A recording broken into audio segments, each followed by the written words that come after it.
ML Sports Take brought to you by Bowers & Company CPAs, Jam and Beats, and the Al and Angus Pub. Please like this video and subscribe to my channel. What a win for the Buffalo Bills. A nice bounce back after losing at the Los Angeles Rams. And in this game, there were a few things that took place that allowed the Bills to win, right? Number one, Josh Allen's an absolute monster yet again. I mean, he had 362 in the air, 68 on the ground, 4 total touchdowns. I mean, you add up his numbers, he had 430 total yards to go with the week he had last week, well over 400 yards in a losing effort with 6 touchdowns. The guy is on a whole other level, no turnovers back-to-back weeks. The numbers are nuts, so nuts, in fact, that he's just breaking his own records week by week, and right now is a clear-cut MVP of the NFL. You know he wants the other thing, though, instead of the MVP. Now, moving from Allen, McDermott was really good in this game, didn't make any game-managing blunders and all the rest.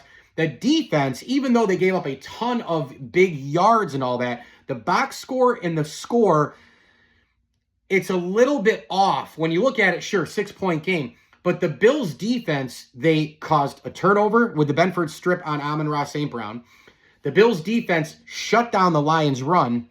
And the Bills' defense sacked the quarterback 3 times in the first half. And the Bills' defense made Detroit punt enough times to give the ball back to Allen in the offense, which was unstoppable, which allowed the Bills to build the lead. And then Detroit had to air it out, much like the Bills did last week in comeback fashion against the Rams.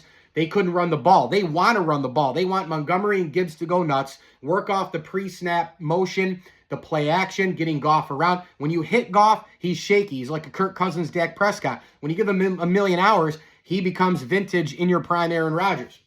This is the thing. The Bills' defense was good enough here, and when they were up, they were in total control. The Lions had to keep trying to climb back. That was when you had prevent, wider zones, a bunch of different things on the field that allowed Goff to carve it up. Now, he was still really good, but he had a lot more space to work with because the Bills were protecting the lead and they were in control. So keep that in mind from a football standpoint, a schematic standpoint. A couple other things to note here. The running backs of the Bills, tremendous in this game. How about Ty Johnson with over 100 yards through the air? Josh Allen, he was nearly perfect in this game, but he had a couple of passes, a little bit of an overthrow to Dawson Knox late. Ty Johnson, a little bit off there. Johnson reeled it in. Knox reeled it in. I thought that was a big thing in this game, too. IQ plays, just making more plays than the other team, more big plays at the right time. Think about the strip by Benford that I talked about. Think about Ty Johnson and Dawson Knox. How about the Mac Hollins, tip ball grab and run up the sideline off the onside kick with 12 minutes to go. Those types of plays.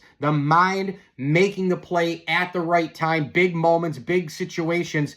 That was a huge thing for the Buffalo Bills as well. So the Bills get it done 48-42, and I think the Lions and Bills right now are the 2 best teams in the NFL. By the way, I don't want to hear any anti-Allen people today go, well, but Detroit's defense has been kind of banged up here. Nah. Going into this week, it was they've overcome everything. They're the best team. Ford Field's the best home field advantage. The NFL is so unbelievably wacky in terms of people up, down, and everywhere in between. The roller coaster of emotions and everything else. It's insanity. Stop it already. The defensive line is injured and battered and all that, and they lost a couple more yesterday in the first 2 layers of the defense.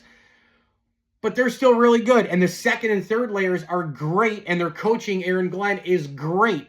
They made it to the point yesterday of being 11-2. They'd won 11 games in a row, and they were 6-1 at home going into that game yesterday. Enough. Allen carved them apart. He carved apart the Rams last week. He's carved apart everybody this year. He's carved apart everybody his whole career, and he's carved apart everybody in the playoffs. In fact, he's almost had near-perfect games in the postseason.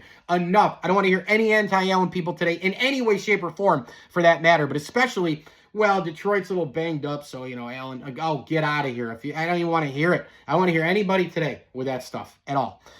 Gosh, ML Sports Take brought to you by our friends at Stanley Law Offices. Together, they'll work to get you the maximum reward, and we thank partner friends of the program, Goalie Dads United, Brian and Nancy Miller, and Bob and Adam Groff. As I always tell you, enjoy the games.